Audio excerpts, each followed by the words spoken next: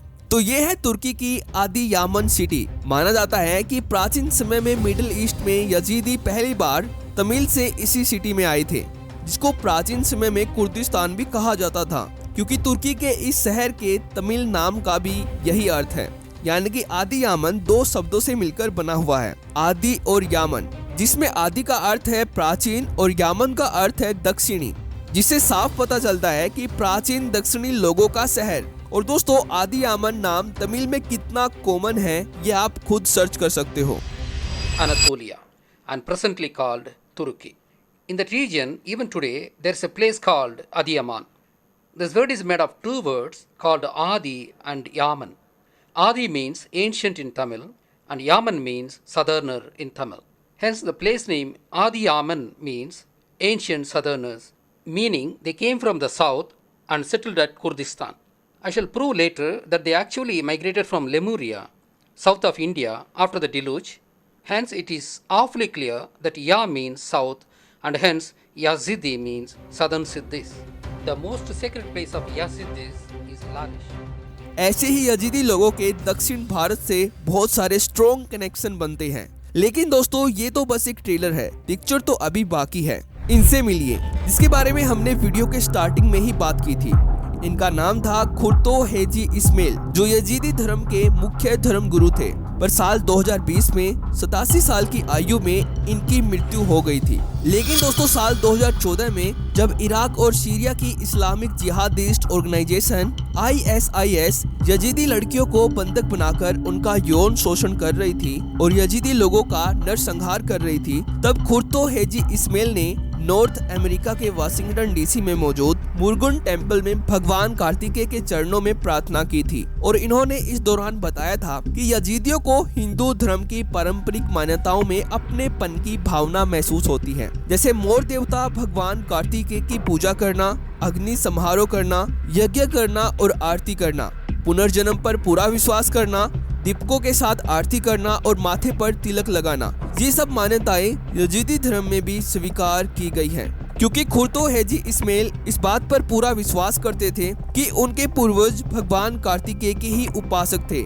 इसलिए उनके यजीदी धर्म के मंदिरों में मोर देवता की पूजा की जाती है।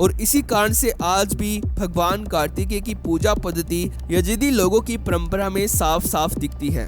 और यही कारण है कि यजीदियों की मान्यताएं सनातन धर्म से इतनी ज्यादा मिलने के कारण इराक और सीरिया के मुस्लिम्स इनको शैतान के उपासक मानते हैं और इनको जबरदस्ती इस्लाम कबूल करवाते हैं और साथ में ही यजीदी लड़कियों का यौन शोषण करके उनको ISIS जिहादियों को बेच देते हैं। तो दोस्तों ये थी यजीदी धर्म की अनसुनी सच्चाई, जिसके बारे में बहुत ही कम लोगों को पता है कि यजीदियों की परंपरा और मुख्य मान्यताएं सनातन से कितनी समान है।